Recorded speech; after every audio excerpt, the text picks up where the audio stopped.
पपीहा मुर्गा बतावे हो, काग पपीहा मुर्गा बतावे, कोयल गा के सुनावे।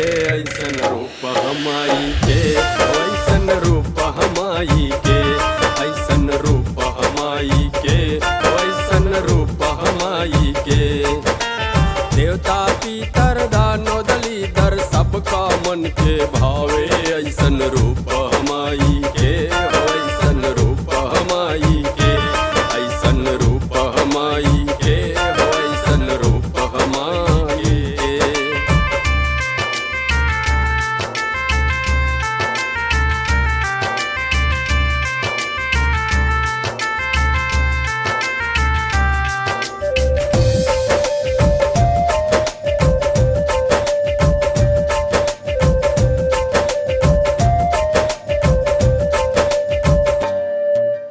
बघवा के पिठिया पर बैठल दुर्गा माई, चुनरिया उनका मनवा के गहराई।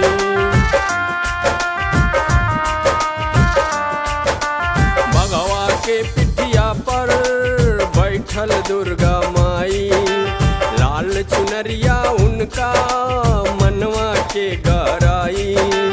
नाक नथुनिया कान में बाली हो,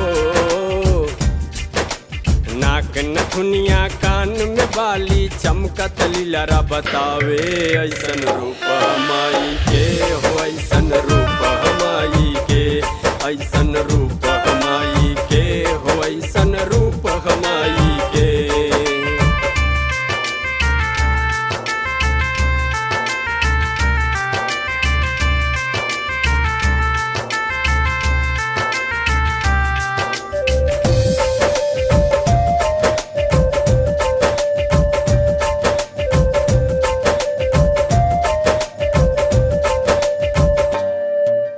नवरात्र में मैया नौ रूपवा के दिखलावे, ब्रह्मा विष्णु भोला बिन देखले ना रह पावे।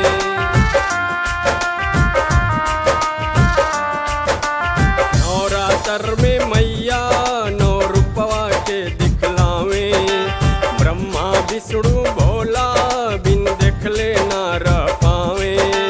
नारद बाबा बीड़ा के धुन में हो, नारद बाबा बीड़ा के धुन में देवी पचरा गावे। ऐसन रूप हमाई के हो, ऐसन रूप हमाई के, ऐसन रूप हमाई के हो, ऐसन रूप हमाई के।